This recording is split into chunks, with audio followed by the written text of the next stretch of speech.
बेटा can you hear me? Yes sir. Sir sir बेटा sir आपने ग्रुप में जो लेक्चर भेजा है वो आई थिंक फर्स्ट सेमेस्टर का है और वो हमारा नहीं है। डेवलपमेंट ऑफ सोशियोलॉजी आपने भेजा है, गलती से मिस्टेक हो गई। एक मिनट।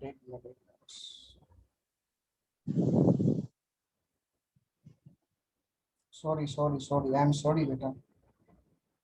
It's okay sir. चलें अभी मैं आपको भेजता हूँ, ठीक है बेटा।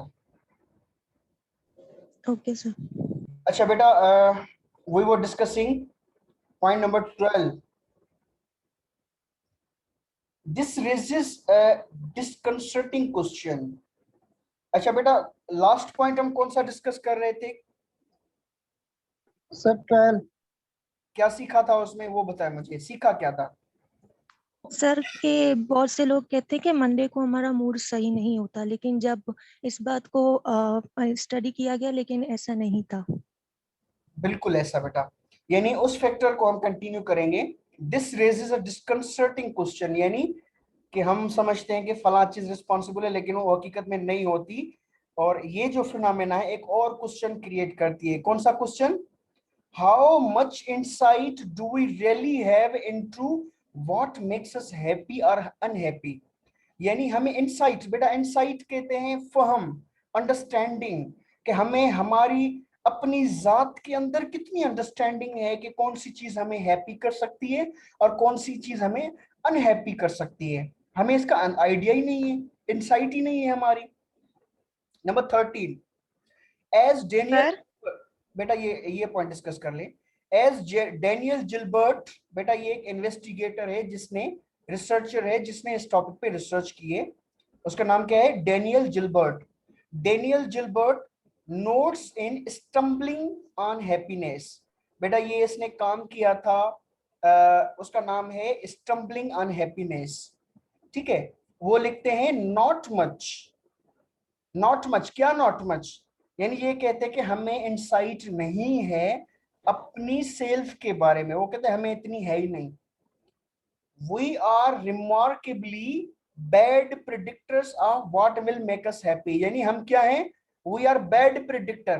बैड प्रिडिक्टर यानी जो चीज हम कहते हैं वो होती नहीं है। आप कहते हैं शाम को बरसात पड़ेगी, शाम को बरसात होती नहीं है, ठीक है बेटा। यानी वी आर बैड प्रिडिक्टर। किस चीज के? We are bad predictors of our feelings के, what makes us happy and what makes us sad. We can not accurately tell because we can not predict it well. We are bad predictor। जी बेटा आप पूछ सकते हैं। Sir जी sir आपने पहले point में बोला था कि इंसान अपने आप को कैसे जानते हैं, मीन्स वो लोग जो पढ़े लिखे नहीं है वो अपने आप को कैसे जाने। बेटा देखिए हम यहाँ लोग तो पे किताब पढ़ेंगे सोशियोलॉजी के कुछ ऐसे। मेरी आप बात सुने, मेरी आप बात सुने बेटा। तालीम जरूरी नहीं है अपने आप को जानने के लिए, तालीम जरूर, यस सर। ठीक है। बहुत सारे पीएचडी होल्डर्स हैं, वो आप देखें उनके पास है ही नहीं इस चीज का कि वो पता ही नहीं है अपने आप के बारे में। और बहुत सारे अनपढ़ लोग हैं, आप अक्सर औकात देखते हैं ना, जो सूफीज्म से ताल्लुक रखने वाले होते हैं। बेटा सूफीज्म कहता है कि आप अपनी जात के अंदर गोता लगाओ और अंदर से कीमती हीरे, कीमती जवाहर निकालो जो आपकी जात के अंदर छुपाए रखे हैं कुदरत ने। ये सूफीज्म का पैगाम होता है। तो जिस जिस बंदे ने अपनी जात के अंदर गोता लगाया, उसको इस ऐसी ऐसी चीजों का पता चला कि जिसको दुनिया जिसके बारे में अंदाजा ही नहीं लगा सकती। तो बेटा इसमें तालीम की कोई शर्त नहीं है, सिर्फ और सिर्फ ये है कि हर बात में आप दूसरों वाला एंड देखने के बजाय आप अपने वाला एंड देखें। बेटा ये बिल्कुल ऐसे है, इसका मैं सिंपल मिसाल आपको बताऊं। क्रिकेट में यस एक सर। क्रिकेट में एक बैट्समैन होता है, एक बॉलर होता है। अगर आप बैट्समैन है ना, आप बैट्समैन है, तो क्रिकेट में आप ये मत देखो कि किस तरह से बॉलिंग करा रहा है। आप सिर्फ ये देखो कि आपके बल्ले की स्ट्रेंथ क्या है, मुझे किस तरह से बैटिंग चाहिए। आप अगर सारा दिन ध्यान करेंगे वो बॉलिंग किस तरह से करा रहा है, उससे डरेंगे तो आप खाक बैटिंग कर पाएंगे। आपको बॉलिंग पर तवज्जो नहीं देनी, आपने सिर्फ और सिर्फ अपनी बैटिंग पर तवज्जो देनी है। आपकी कल फॉर एग्जांपल मैच है और आप प्रैक्टिस जाके करेंगे, आपको बैटिंग करनी है तो आप जाके बॉलिंग की प्रैक्टिस करेंगे? हरगिज नहीं। आप अपने नहीं बैटिंग। आप अपने एंड पर जो काम है आप सिर्फ वो काम करेंगे। हॉस्पिटल की बात करें, नर्सों का काम एक होता है, लेबोरेटरी टेक्नीशियंस का काम दूसरा होता है, डॉक्टर्स का काम तीसरा होता है। अब अगर डॉक्टर जाके टेक्नीशियन का काम सीखना शुरू कर दें, टेक्नीशियन जाकर नर्सों का काम शुरू कर दें और नर्सें जाकर डॉक्टर का काम करना शुरू कर दें, फिर जो तो सारा सिस्टम बिगड़ जाएगा। हम दरअसल इस तरह से ही कर रहे होते हैं। हर सोशल एनकाउंटर में what you have to see, you have to look around your own and कि मेरा इसमें क्या कंट्रीब्यूशन है, मैं अपने एंड पर देखूं। बिल्कुल इस तरह से जिस तरह से आप शादी के फंक्शन में जाते हैं, आपकी बड़ी बसें होती हैं, 4-5 बसें होती हैं, आप ऐसा नहीं करते कि 5 के 5 बसों के सारे बारातियों को जमा करना शुरू कर सबका ख्याल रखना शुरू कर देते हैं। भाई आप अपने 2 बच्चे लेकर गए हैं तो आप सिर्फ उन 2 बच्चों का ख्याल रखेंगे, आपका सारी बारात का ठिका नहीं है। तो इस तरह से हर सोशल एनकाउंटर में आप सिर्फ अपनी जात से जुड़ी चीजों को देखेंगे, दूसरे लोगों को नहीं देखेंगे। Is it clear? Yes sir, thank you. अच्छा बेटा, अब हम आएंगे प्रिडिक्टिंग अवर बिहेवियर, यानी हम अपने बिहेवियर को प्रिडिक्ट करते हैं। प्रिडिक्शन यानी बेटा हर उस चीज की होती है जो फ्यूचर में कोई चीज होने वाली होती है, उसको आप प्रिडिक्ट कर रहे होते हैं। फॉर एग्जांपल आप कहते हैं पेशगोई करना, पेशगोई करना सर। पेशगोई करना। अच्छा, पेशगोई। Number 1, people also err. बेटा एयर की माना है गलत होना, err. People also err when predicting their behaviour. जब वो लोग अपने बिहेवियर के बारे में पेशंगोई कर रहे होते हैं कि भाई कल जब मुझे फॉर एग्जांपल 10 लाख रुपए मेरी लॉटरी निकल जाती है तो मैं हवा में उड़ूंगा। जब 10 लाख की लॉटरी निकलती है तो वो तो जमीन पर ही बैठा होता है, दूसरे दिन उसको वो खुशी नहीं होती है। आ रही बात समझ में? यानी उसने गलत प्रिडिक्ट कर लिया कि फ्यूचर में मैं इस तरह से करूंगा। क्यों गलत प्रिडिक्ट करता है? क्योंकि वो अपने आप को जानता ही नहीं है। कभी कभी क्या होता है कि भाई आपको कुछ हो गया तो मेरा क्या होगा। आपने ये अल्फाज सुना होगा ड्रामों में, फिल्मों में, अजी आपको यस सर। क्या कहती है, अजी आपको कुछ हो गया तो फिर मेरा क्या होगा। 3 दिन के बाद वो होता ही नहीं है, चौथे के बाद आहिस्ता आहिस्ता वो उस चीज को भुला ही देते, फिर पता ही नहीं चलता कि ये बंदा भी हमारे घर में होता था। आप कहते हैं कि भाई हमारा गुजारा कैसे चलेगा, घर कैसे चलेगा, वो सारा कुछ आराम से चल रहा होता है। तो you do not predict well. आप अपने बिहेवियर के बारे में एक्यूरेटली प्रिडिक्ट नहीं कर पाते। Number 2, dating couples tend to predict the longevity of their relationships through rose colored glasses। बेटा जब नई नई शादी होती है ना, नई नई शादी, आप यहां से थोड़ा सा एग्जांपल लें। अभी रिश्ता अभी तय हुआ है रिश्ता, ठीक है, रिश्ता तय हो गया। शाम को आप गए और आपने ऑर्डर दे दिया कि भाई एक मुझे लॉकेट चाहिए, लॉकेट के अंदर मेरे होने वाले मियाँ की और मेरी तस्वीर होने चाहिए। फिर आप मैसेज में, व्हाट्सएप स्टेटस में लिख देते हैं सोलमेट, यानी जिसका सोल शुरू से आपके साथ यानी अटैच था। लेकिन होता क्या है, आप समझते हैं कि हम हमेशा मरने तक यानी एक दूसरे को देखे बिना खाना ही नहीं खाएंगे। लेकिन शादी के 5वें दिन क्या होता है, एक दूसरे का मुंह नहीं पसंद होता हमें। तो आप देखिए आप सोचते क्या हैं, प्रिडिक्ट क्या करते हैं और फिर एक्चुअली होता क्या है। तो ये सब कुछ क्यों होता है? क्योंकि हम अपने आप को जानते नहीं हैं। Number 3, their friends and family often know better. यानी आप फॉर एग्जांपल आप जब आप लोगों की शादी हो रही होती है तो आपके जो आसपास वाले लोग हैं ना, वो आपको और आपके होने वाले मियाँ या बीवी को बेहतर से जानते हैं बजाते खुद आपको।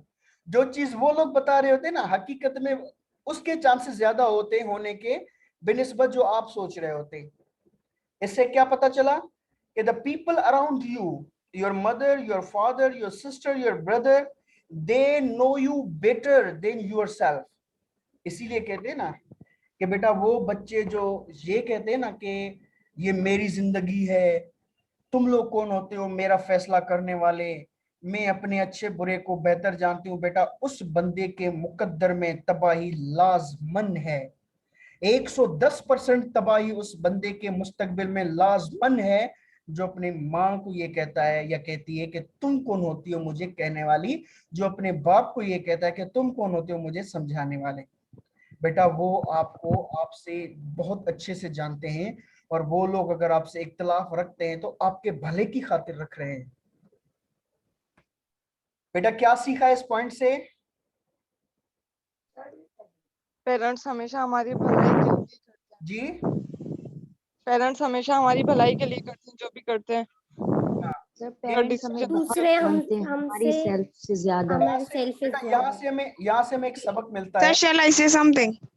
जी जी जी जी सर एज आपने अभी पिछले टॉपिक में ये बताया है कि हम हमेशा हमारा जो कैमरा होता है वो दूसरों पे होता है, जी तो लाइक उसी तरीके से दूसरों का भी कैमरा हम पे ही होता है, तो हम अच्छे तरीके से अपने आप को स्नेच कर सकते हैं दूसरों की आंखों से। तो हमें वो बातें कभी कभी सुन लेनी चाहिए कि वो हमारे बारे में क्या राय इख्तियार करते हैं। बिल्कुल बेटा, बिल्कुल ये अतात वाला पहलू है। इतात यानी दूसरों की बात मानना, अतात यानी दूसरों की बात माना। हमें दूसरों की बात, जो हमारे आसपास हैं, भाई हैं, बहन हैं, अब्बा हैं, अम्मा हैं, उनकी बातें माननी चाहिए। बेटा इसका मैं अब आपको सादा सा मिसाल सुनाने वाला हूं जो हर किसी को समझ में आ जाएगा। आईना, आप लोग आईना देखते हैं? Yes sir. Yes sir. आईना Yes, sir. आईना आईना आपको अपना आप दिखाता है। तो बेटा आपका आईना कौन होता है? Our आपके society, sir. आपके आपके आंखों के नीचे और नाक के बराबर कोई दाग लगा पड़ा है, कोई दाग लगा पड़ा है। आप देख सकते हैं उस नाक के बराबर दाग को, छोटे से दाग को, नो अगर आप आईने में ना देखें No, तो sir. नहीं देख सकते। लेकिन अगर आपके अम्मा या अब्बा या भाई या बहन वो सामने आ जाए, उसको दिखाई देगा। Yes sir. इससे क्या सबक होता है? इससे क्या सबक मिलता है? ये दूसरे लोग हमारे आईना है, हमसे बेहतर हमें दूसरे जानते हैं। Exactly, this is the lesson I was trying to teach you. अच्छा, number 4, among University of Waterloo students, यानी किस यूनिवर्सिटी पे रिसर्च की गई बेटा? यूनिवर्सिटी, हाँ वाटरलू, यूनिवर्सिटी ऑफ वाटरलू। जैसे हमारी यूनिवर्सिटी का नाम है बेनजीर भुट्टो शेख यूनिवर्सिटी लियारी, बिल्कुल उसी तरह एक यूनिवर्सिटी है जिसका नाम था यूनिवर्सिटी ऑफ वाटरलू। अब मुझे एग्जैक्ट पता नहीं है किस मुल्क में है ये, लेकिन उनके स्टूडेंट्स पे रिसर्च की गई। Their roommates were better predictors of whether their romances will survive than they were. For example, university of Waterloo में जो हॉस्टल्स थी, उन हॉस्टल्स में जो दोस्त रहते थे, वो 4 दोस्त रहते थे फॉर एग्जांपल हॉस्टल में। तो एक बंदा जो है वो कह रहा था कि भाई मैं फला जो स्टूडेंट है उसके साथ में शादी करने वाला हूँ, निकाह करने वाला हूँ। तो वो जो 3 स्टूडेंट्स थे ना, उन्होंने कहा कि नहीं भाई तुम नहीं चल सकते, तुम्हारी फितरत को हम समझते हैं, तुम इस मिजाज के हो, वो उस मिजाज के, तुम्हारा मिजाज बन ही नहीं सकता, आप ना करें। तो वो फिर भी जिद जिद करके वो करता है और फिर वो फेल हो जाता है। इट मींस वो जो 3 बंदे कह रहे थे वो दुरुस्त था। तो बेटा ये रिसर्च हुई। Number 5, medical residents. बेटा वो लोग जो मेडिकल यानी एमबीबीएस फाइनल कर देते हैं, फिर उनको 1 साल की यानी करनी पड़ती है हॉस्पिटल्स में। पता नहीं मुझे इन चीजों का, हाउस जॉब वगैरह करनी पड़ती है। अगर मैं गलत नहीं हूँ, शायद मुझे इल्म नहीं है, मेडिकल रेजिडेंट शायद उनको कहा जाता होगा। तो medical residents were not very good at predicting whether they would do well on a surgical skills exam. यानी उनसे पता गया, पूछा गया कि भाई आपका जो एग्जाम होने वाला है, क्या आप उस पे अच्छा परफॉर्म करेंगे और बुरा परफॉर्म करेंगे? तो बेटा जो उन्होंने प्रिडिक्ट किया था, यानी वो बहुत गलत निकला, वो अपने आप को ठीक से प्रिडिक्ट नहीं कर पाए। But their peers in the program predicted each other's performance with startling accuracy. यानी जितना उन्होंने अपने आप को प्रिडिक्ट किया था और उनके बारे में दूसरों ने प्रिडिक्ट किया था, तो बेटा किसकी प्रिडिक्शन सही निकली? सर दूसरों की। दूसरों उसके की। ग्रुप वालों की। Exactly. Number 6, so if you are in love, अगर आपको किसी से मोहब्बत हो गई है, and want to know whether it will last, तो ये देखना है कि आया ये हमारी मोहब्बत चल पाएगी या नहीं चल पाएगी। Don't listen to your heart, आप अपने दिल की ना माने। आस्क योर रूममेट, आप अपने आसपास के लोगों से मालूम करें।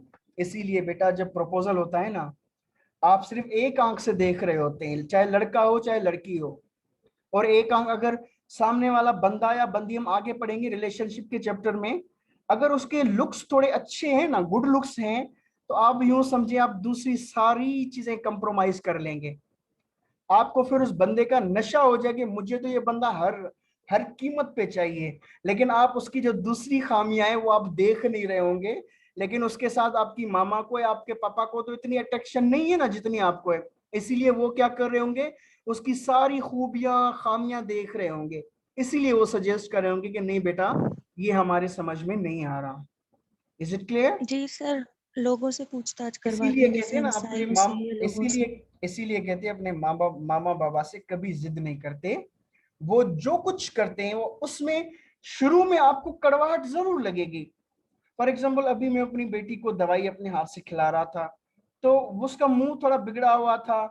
अब वो चीज उसके बेहतरी के लिए है, लेकिन अभी उसको शायद इसमें बेहतरी ना लगे, लेकिन उसकी सेहत उस चीज में रखी है।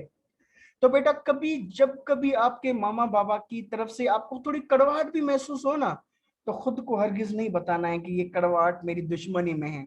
आप यूं समझें कि इसका जो अल्टीमेटली मुझे ही फायदा होने वाला है, उसकी कड़वाहट को भी पी लें।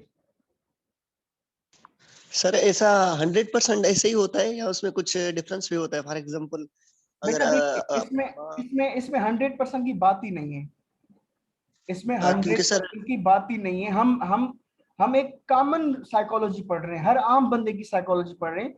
कुछ लोग क्या होते हैं बेटा, आम लोगों से जरा हटके होते हैं, यूनिक लोग होते हैं, उन लोगों पे ये चीजें यही अप्लाई नहीं होती। बात समझ में आ रही है? अच्छा सर, कभी कभी ऐसा होता है कि जो उनके वालिदैन होते हैं वो उनका रिश्ता जो लड़की का या लड़के का कर देते हैं, तो वो बाद में या तो तलाक में चेंज हो जाता है या तो मतलब चेंज हो जाता है, तो वो टूट जाता है। तो इसका सर बेटा रीजन तो बाप मतलब बेटा गलत ही फैसले इसको करते हैं, ताकि इसलिए तो ऐसा होता है देखिए सर। देखिए यहाँ पे ये पॉइंट ऑफ डिस्कशन ये नहीं है कि भाई 100% वो करेक्ट होते हैं, उनसे गलती की कोई गुंजाइश ही नहीं होती। बेटा बात यहाँ पे सिर्फ और सिर्फ ये हो रही है कि आपसे ज्यादा वो जानते हैं। आ रही है बात समझ में? क्या जी सर, हमसे आपसे ज्यादा ज्यादा सही है। जानते हैं? और दूसरी बात मैं आपको बताऊं, आपके वजूद पर आपसे ज्यादा उनका हक है। आपको उन्होंने पैदा किया है, आपके लिए रातें जागे हैं, आपके लिए दिन काटे हैं उन लोगों ने, आपके वजूद पर उनका हक है। अगर वो थोड़ी भी खुदगर्जी करते हैं ना अपने लिए, तो उनको करने दें, उनका हक है। और ये कड़वाहट, इसको ही तो कहते हैं कड़वाहट। क्या होती है? जो खुद को नागवार गुजरे। तो बेटा हर वो चीज जो खुद को नागवार गुजरे, अगर आंखें बंद करके वो कड़वाहट के घूंट पी लेंगे, तो उसके आखिर में जो मिठास आने वाली है ना, उसका आप अंदाजा भी नहीं कर सकते। वो क्या शेर है पर उसने आपदा परवीन कहती है ना कि गम के सहने में भी कुदरत ने मजा रखा है। यानी जो गम होती है, कड़वाहट होती है, उसको जब आप सह जाते हैं तो उसमें भी फिर कुदरत ने जो लज्जत रखी होती है उसका आपको अंदाजा ही नहीं है। सर जी सर बेटा। Thank you so much. Sir हमें कैसे पता होगा कि वो लोग हमारे लिए अच्छा ही कर रहे हैं या बुरा, वो अच्छा है या गलत है? मैंने वोट नहीं। कौन? मामा बाबा? सर उन पे बिलीफ रखना चाहिए ना, जैसे नहीं सर, हमने कोई और लोग। बिना सोचे। बेटा बिलीफ की पता है क्या माना है? बिलीफ की है कि जैसे आप डॉक्टर से दवाई लेकर आते हैं ना, आप कहते हैं बेटा अब मैं ठीक हो जाऊंगा। खुद को यही बताना है कि मेरे माँ बाप कभी मेरे बुरा नहीं सोच सकते। यस सर, कभी। वही बात। बेटा एक बात मैं और सर बता दूं, एक बात और बता दूं। हदीस मुबारक है कि वालिद की नाराजगी में अल्लाह की नाराजगी है। यानी अगर आपके वालिद आपसे नाराज हैं, अल्लाह नाराज हो जाएगा। और आपने अगर अपनी मामा को, अपनी अम्मी को नाराज कर दिया, फिर भले आप तहज्जुद जाके पढ़ें, रोजे जाके रखें, 50 हज कर लें, वो किसी काम के नहीं है। इसीलिए कभी भी अपने माँ बाप को शक की निगाह से नहीं देखते कि वो शायद हमारे लिए बुरा सोच रहे होंगे। आंखें बंद करके चले। जी बेटा। सर पेरेंट्स की बात नहीं कर रहे हैं, हम लोगों की जो दोस्त है, अगर रिलेटिव वगैरह। बेटा प्लीज ये देखें कौन बच्चे हैं जिनके माइक्स खुले पड़े हैं। सुमैया, सुमैया जी बेटा, कौन कह रहा था, कौन पूछ रहा था? सर सर माँ सर, बाप मैं से पूछ सच्चा रही दोस्त थी। कोई नहीं हो सकता। जी बिल्कुल बिल्कुल बिल्कुल।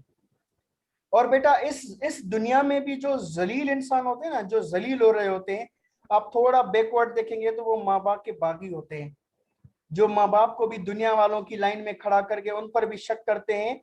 जलालत ख्वारी उनके नसीब में लिख चुका होता है, इस दुनिया में भी और आखिरत में भी। अच्छा बेटा, उसके बाद number 7, and if you want to predict your routine daily behaviour, यानी आप आज का सारा दिन आप किस तरह का बिहेवियर कर रहे होंगे, उसको अगर आप प्रिडिक्ट कर रहे होंगे। How much time you will spend laughing, आज आप कितने मिनट आप लाफ करेंगे, कोई आइडिया है? अगर आप जितना टाइम बताएंगे यानी आप उतना टाइम कर ही नहीं सकते, या तो आप कम हंसेंगे या तो ज्यादा हंसेंगे। ठीक है, ऑन फोन, फोन पर आपके कितने मिनट या कितने घंटे जा रहे हैं, जो आपका जवाब होगा आप अभी लिख लें और फिर आप रिकॉर्ड कर लें, आपको अंदाजा हो जाएगा कि मैंने सुबह कुछ और कहा था और अभी हुआ कुछ और है। या बेटा एक और तजुर्बा कर लें, आप 30 सेकंड में कितने जीरो बना सकते हैं, कितने जीरो? आप खुद को जवाब दें कि भाई फॉर एग्जांपल मैं 35 जीरो या 40 या 50 निकाल सकता हूं। यहाँ पे टाइमर सेट कर दें, 1 यहाँ से स्टार्ट हो, आप जीरो बनाना शुरू कर दें, और जब 30 हो जाए तो आप स्टॉप कर लें, फिर आप काउंट करें। आपकी काउंटिंग और आपकी एस्टिमेशन दोनों में डिफरेंस होगा। It means you do not know your self. Watching TV, आप टीवी देख रहे होंगे, कितना घंटा या कितने मिनट देख रहे होंगे। For example your close friends estimates will likely prove at least as accurate as your own, यानी इन सारी चीजों के बारे में आपका एस्टिमेट जो है वो इतना दुरुस्त नहीं होगा, जितना आपका दुरुस्त होगा उतना आपके दोस्त का भी आपके बारे में दुरुस्त होगा। Number 8, one of the most common errors in behaviors prediction is underestimation how long it will take to complete a task, called planning fallacy। बेटा ये एक नया वर्ड आया है मार्केट में, इसको देख लें प्लीज। हेलो जी सर। Yes sir. कौन सा वर्ड नया आया है मार्केट में? Planning planning fallacy. क्या? Planning fallacy. Planning fallacy. बेटा प्लानिंग फैलेसी कहते हैं कि आप एक एस्टिमेशन लगाते हैं कि भाई ये घर बनाने में मुझे 15 दिन लगेंगे, 15 दिन लगेंगे, लेकिन वो 15 दिन वाला घर कितने दिन ले जाता है? कभी 15 में कंप्लीट हुआ है? No sir. No sir. वो हमेशा 20 दिन लेगा, 25 दिन लेगा, क्यों आगे की तरफ लेकर जाता है? फॉर एग्जाम्पल 3 दिन काम चला, चौथे दिन जो है ना, वो जो उस्ताद था, वो जो बिल्डिंग बना रहा था, उसका जो है ना, उसकी बीवी को पेट में दर्द हो गया, उसको हॉस्पिटल लेकर गया, उस दिन आपका काम ब्रेक हो गया। 6 दिन के बाद फिर किसी और मजदूर ने छुट्टी कर ली। 8वें दिन आपको सीमेंट नहीं मिला। 12वें दिन हड़ताल थी, काम नहीं हो सका। 15वें दिन बरसात पड़ गई, आपका काम नहीं हो सका। तो इस तरह की चीजें आप रिकॉर्ड में रखते ही नहीं है कि भाई ये चीजें भी हो सकती हैं। इसीलिए आप लोग क्या कर रहे होते हैं, अगर आपने 15 दिन रखे होते ना काम करने के लिए, तो 10 दिन या 5 दिन आप इस तरह के इवेंट्स के लिए भी रख लें कि भाई डिस्टर्बेंस के 5 दिन भी हो सकते हैं। तो आप पहले से एक गुंजाइश रख लें, पहले से गुंजाइश रख लेंगे तो आप वक्त से पहले काम खत्म करेंगे। अगर आपको लगता हो कि भाई मैं 15 दिन तक जो है वो काम खत्म कर सकता हूं, आप उसके लिए 30 दिन रखें, और फिर आप जब 25 में कंप्लीट करेंगे ना, आपकी लोग वाह वाह करेंगे, वाह वाह माशाल्लाह, 30 दिन के थे 25 में पूरा कर दिया। पता नहीं है कि ये काम था ही 15 दिन का। बेटा इसकी एक और मैं आपको मिसाल बताऊं जिसका आपकी डेली लाइफ से बहुत गहरा ताल्लुक है। जी सर। Yes sir. बेटा कभी जी कभार सर। क्या होता है, आप लोग कर्ज लेते हैं किसी से, ठीक है? अब आप क्या कहते हैं, आप हमेशा एक गलती यहाँ पे ये करते हैं, अगर आपको पहली तारीख पे उनको कर्ज देना होता है ना, आप उनको कहते हैं 25 को दूंगा। क्या दूंगा? 5 दिन पहले उसको बता देते हैं ताकि वो खुश हो जाए कि जल्दी मिलने वाला है, और आपको दरहकीकत बाद में देना है। और ये चीज आपकी सोशल मार्केट में आपकी वैल्यू को डाउन करेगी, आपको डिफॉल्टर साबित करेगी, आपको झूठा धोखेबाज साबित करेगी। ये चीज कि आपको पता है कि मेरे पास पहली तारीख से पहले पैसे आने वाले नहीं है, लेकिन वक्ती तौर पर सामने वाले बंदे को खुश करने के लिए मैं 25 या 20 तारीख बता रहा हूं, तो ये बात आपको धोखेबाज साबित करेगी। दूसरी बात, आपसे कोई लेन देन नहीं करेगा। आपको कितना नुकसान होता है जब आप एस्टिमेशन से बहुत कम वक्त पहले का उनको बताते। दरहकीकत करना क्या चाहिए, आपके पास पैसे पहली तारीख को आने, आप उसको 10 तारीख का बता दो, यानी 10 दिन बाद कि भाई मैं 10 तारीख तक मैं आपको दूंगा। आपको पता है पहली तारीख तक सैलरी आ जाती है। अब बंदे को पता है मुझे 10 तारीख को मिलने वाले हैं, लेकिन जब आप 5 तारीख को उसके गेट पे चले जाएंगे, भाई आपकी अमानत लो, उस बंदे को जो खुशी मिलेगी और उसके दिल के अकाउंट में आपकी जो वैल्यू बढ़ जाएगी, आपको अंदाजा भी नहीं है। तो बेटा करना क्या होता है, करना क्या होता है, क्या पॉइंट आपने सीखी अभी? मतलब सर यही कि हमें जो है ना प्लानिंग फैलेसी पे नहीं चलना चाहिए। क्या उसके क्या करना चाहिए बेटा? मतलब सर के ये बात है कि कोई हमने एक रूम जो है ना वायरिंग करनी है, तो हम मालिक मकान को ये बोलते हैं कि हमें लगता है कि एक हफ्ते में तैयार होगा, तो हम मालिक मकान को कहते हैं कि ये 10 दिन में तैयार होगा। मतलब एक्सपेक्टेशन से हमें ज्यादा। अब कोई देखें, मैंने ये मिसाल दिया ना, आप मुझे मेरे वाला मिसाल ना दें, आप कोई दूसरा अपना बनाए। सर मेरे साथ अक्सर ऐसा होता है कि मैं जब भी एग्जाम्स आ रहे होते हैं तो मैं मतलब ये अभी इसको पढ़ने के बाद मैंने रियलाइज किया है, जो आपने अभी हमें पढ़ा है, कि मैं एग्जाम के लिए एक टाइम वो कर लेती हूँ कि मतलब मुझे मैं ना ये अगर ये एक सोशियोलॉजी का सब्जेक्ट है तो वैसे भी मैंने लेक्चर तो सुने हैं, मैं बस 10 दिन में इसकी प्रिपरेशन कर लूंगी। सो एट द एंड टाइम क्या होता है कि वो जो 10 दिन होते हैं वो भी मेरे लिए बहुत ही शॉर्ट टाइम हो जाता है। अच्छा बेटा, इट मीन्स कि मुझे पहले से ही वेल ट्रेंड होना चाहिए। दूसरी प्लानिंग फैलेसी। अब फॉर एग्जांपल बेटा ये प्लानिंग फैलेसी है, तो इस पर ये हो सकता है कि फॉर एग्जांपल जो बच्चे पॉइंट पे आते हैं यूनिवर्सिटी, उनको पता है कि 8:30 पर मेरे वाले स्टॉप पे पॉइंट पहुंचती है, और मेरे घर से पॉइंट का सफर कितना है, 5 मिनट का। पॉइंट स्टॉप का सफर कितना है, 5 मिनट का। अब आप क्या कहते हैं कि भाई 8:25 पे मुझे घर से निकलना है। भाई हो सकता है 8:25 पे आप घर से निकलें और आपकी गली जो वो ब्लॉक हुई पड़ी हो, रक्शे गाड़ियां ये वो, आपको दूसरे किसी रास्ते से जाना पड़े तो 5 मिनट शॉर्ट हो जाएंगे। इसीलिए करना क्या होता है, आपको अगर 8:30 पे गाड़ी आनी होती है और 5 मिनट का आपका फासला है, तो आप हमेशा 8:20 पे निकलते हैं ताकि गाड़ी आए तो आप वहां पे पहले से मौजूद हो। Is it clear? Yes sir. यानी अपने आप को ज्यादा वक्त देना। अच्छा, और कोई मिसाल प्लानिंग फैलेसी का?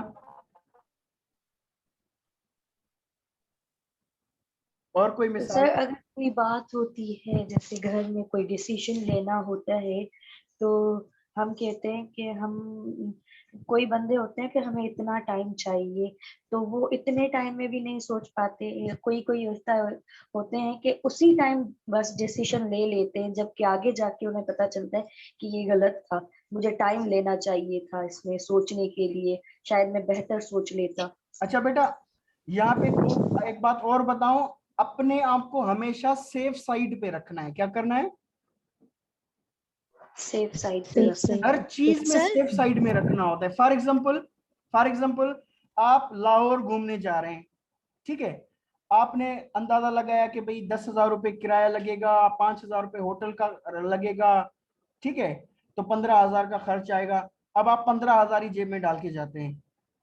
अब आप गए तो गाड़ी वाले ने क्या किया, 10,000 से 12,000 उसने किराया कर लिया था, होटल वाले ने 5,000 के बजाय 7,000 उसने कर लिया। तो यहाँ पे आप परेशान होंगे या नहीं होंगे? आपको करना क्या है, हमेशा जितना आपको चाहिए, जितना आपने एस्टिमेट लगाया है, उससे डबल आपके पास होना चाहिए। Is it clear? सर मैं कुछ बोलूं? जी बेटा। सर जैसे कि आज की क्लास के बारे में आपने बोला था, कल की 10 बजे की क्लास है ना, तो आपने 10 बजे से पहले में मैसेज किया था 5 मिनट पहले कि रेडी, तो अगर जो बच्चे ये सोच के बैठे हैं कि 10 बजे के बाद सर लिंक भेजेंगे तो हम ज्वाइन कर लेंगे, लेकिन जो पहले से प्रिपेयर थे कि सर कोई भी टाइम हमें मैसेज कर सकते हैं, तो उनके लिए फायदा होगा। चलें बेटा आगे आगे चलें, आगे बढ़ते हैं। अच्छा बेटा प्लानिंग फेलेसी, बेटा अब थोड़ा हम आगे बढ़े। नंबर 1, अच्छा बेटा वो बच्चे जो एक बार पार्टिसिपेट कर चुके हो ना, फिर कोशिश करें कि दूसरों को भी टाइम दें ताकि उनका नाम भी उस लिस्ट में आ जाए, क्योंकि उनका एक दिन का एक, आप भले 5 बार बोलो, एक दिन का एक ही यानी आपको मिलेगा उसका एडवांटेज। ठीक है, तो एक बार अगर आपने बोल लिया तो आप कोशिश करें दूसरों को मौका दे, अगर कोई नहीं बोल रहा तो फिर आप जरूर बोलें। अच्छा अब ये मिसाल है प्लानिंग फेलेसी की। The big dig freeway construction project in Boston. बेटा बोस्टन किस मुल्क में है? बोस्टन, हेलो जी सर। बोस्टन। सर इंग्लैंड में, बोस्टन इंग्लैंड में। बेटा मुझे डाउट होता है कि अमेरिका में है बोस्टन, मुझे डाउट होता है, शायद इंग्लैंड में हो, लेकिन मुझे लगता है कि अमेरिका में है। तो बेटा बोस्टन शहर में एक प्रोजेक्ट हुआ, किस चीज का? बिग डिग फ्रीवे कंस्ट्रक्शन। बिग डिग फ्रीवे कंस्ट्रक्शन, ये इस प्रोजेक्ट का नाम था। was supposed to take 10 years। उसके लिए कितना टाइम रखा गया था बेटा? 10 years। 10 साल रखेंगे, हम 10 साल में कंप्लीट लेंगे, और एक्चुअली उसने कितना लिया? 20 साल। 20, यानी यहाँ पे प्लानिंग फेलेसी हो गई। दूसरा मिसाल, the Sydney Opera House. Sydney किस मुल्क में है? ऑस्ट्रेलिया। ऑस्ट्रेलिया, कैपिटल है ऑस्ट्रेलिया का सिडनी, पता नहीं सिडनी है या कैमरा है। चलो, the Sydney Opera House was supposed to be completed in 6 years। यानी सिडनी ओपेरा हाउस को कितने सालों में इनको कंप्लीट करना था? 6 सालों में। और उसने कितने साल लिए एक्चुअली? 16 साल। आप अंदाजा लगाएं, 16 साल। इन वन स्टडी, एक स्टडी में एक रिसर्च की गई। College students writing a senior thesis paper were asked to predict when they would complete the project। यानी वो जो फाइनल ईयर के स्टूडेंट्स हैं वो थीसिस का राइट अप कर रहे थे, तो बच्चों से पूछा गया आपको क्या लगता है ये थीसिस आप कितने दिनों में कंप्लीट कर लेंगे? ऑन एवरेज, यानी एवरेज बच्चों ने क्या कहा? Students finish 3 weeks later than their most realistic estimate. यानी एवरेज स्टूडेंट ने जितना टाइम बताया था कि भाई हम ये 2 हफ्तों में या 5 हफ्तों में करेंगे, तो उन्होंने 3 हफ्ते और लगा लिए थे, 21 दिन उन्होंने और लिए थे, जो कि उनके टाइम फ्रेम में था ही नहीं। And a week later than their worst case scenario. अच्छा बेटा वर्स्ट केस सिनेरियो पता है क्या होता है?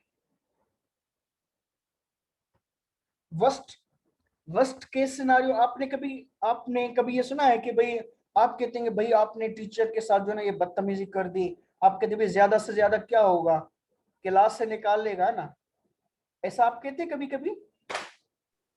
Yes sir.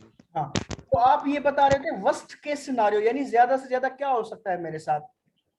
ज्यादा से ज्यादा आप कोई किसी को धमकी देता है, वो कहता है मैं तुम्हें नहीं छोड़ूंगा, आप कहते हैं मार दोगे ना, क्या किसी ना किसी दिन मरना तो है। इट मींस आप एक्सट्रीम पॉइंट बता रहे हो, तो आप एक्सट्रीम पॉइंट बता रहे होते कि ज्यादा से ज्यादा आपको कितना नुकसान या क्या नुकसान हो सकता है, उसको हम कहते हैं worst case scenario. Worst case scenario, is it clear? यानी आप बता रहे थे मैक्सिमम नुकसान आपको क्या हो सकता है? या सर ये कह रहे होते हैं कि सर ज्यादा ज्यादा आप हमारा क्या बिगाड़ लोगे। अच्छा बेटा अपनी माइक्स प्लीज स्विच ऑफ कर लें। However, friends and teachers were able to predict just how late these papers would be। For example, आपने कहा कि सर हम ये जो टारगेट है ना वो आपको 5 हफ्तों में कंप्लीट करके देंगे, लेकिन टीचर को पता था कि आप 8 हफ्ते ले लेंगे। टीचर को पता था लेकिन आपको पता नहीं था। टीचर को क्यों पता हो गया बेटा? क्योंकि माजी में उसने आप जैसे प्रोजेक्ट बच्चों को दिए हैं, उन बच्चों ने भी इस तरह के डिलेस किए। उनको पता होता है कि दरमियान में क्या क्या मजबूरियां आ सकती हैं जिनकी वजह से ये प्रोजेक्ट लेट हो सकता है। आपको उन मजबूरियों का पता नहीं होता, लेकिन उसको पता होता है, इसीलिए टीचर को पता होता है कि आप इतना टाइम लेंगे।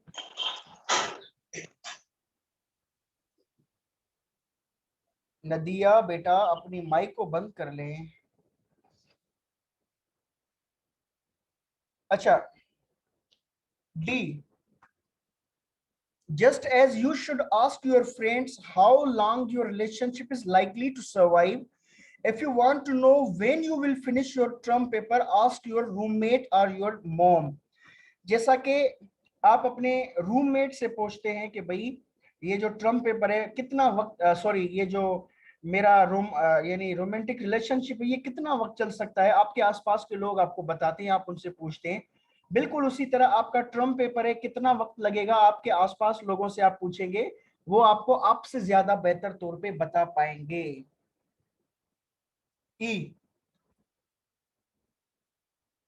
you could also do what Microsoft does. Microsoft क्या करती है? Managers automatically add 30% onto a software developer's estimate completion. यानी बेटा माइक्रोसॉफ्ट वाले क्या करते हैं कि जब वो पूछते हैं कि आप जो है वो कितना टाइम लेंगे सॉफ्टवेयर डेवलपमेंट में, वो जो बंदे जो सॉफ्टवेयर डेवलपर होते हैं ना वो बताते फला टाइम, उसमें ऑटोमेटिकली 30% वो लोग ऐड कर देते हैं। क्या करते हैं? 30% अपनी तरफ से ऐड कर लेते हैं, फिर उनके लिए कोई टाइम पीरियड लगाते कि इनको फॉर एग्जांपल आपसे पूछा, हाँ भाई आप कब तक, आप कहते हैं भाई मैं 15 तारीख तक जमा कराऊंगा सॉफ्टवेयर डेवलपर, वो क्या करते हैं 21 तारीख का लिख लेते हैं भाई इन बच्चों को 21 तारीख को डिस्टर्ब करना है कि भाई मुझे दो अब ये सॉफ्टवेयर, यानी वो अपने तरफ से 30% टाइम आपको एक्स्ट्रा वो लगा लेते हैं। And 50% if the project involves a new operating system, यानी अगर वो किसी नए प्रोजेक्ट पे काम कर रहे होते तो वो 50% टाइम, अगर वो बंदा कहता है कि भाई मैं 3 माह में कंप्लीट करूंगा, तो सॉफ्टवेयर वाले अपने रिकॉर्ड में ही 6 माह उसका लिख लेते हैं कि भाई 6 माह में ये बंदा कंप्लीट करेगा। तो बेटा ये अपनी तरफ से वो एडिशनल टाइम लगा लेते हैं कि भाई इस प्रोजेक्ट को खत्म करने में इतना टाइम लगेगा। अच्छा, इफ सो हाउ, 1 मिनट बेटा,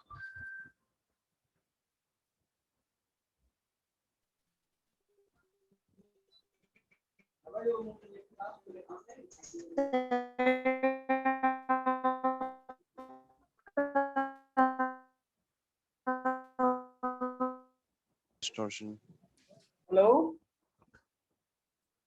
जी बेटा, number F, so how can you improve your self prediction, यानी आप अपनी प्रिडिक्शन को इम्प्रूव कैसे कर सकते हैं, यानी जैसा आप कहें फिर हकीकत में भी वही चीज हो जाए, उसका क्या इलाज है?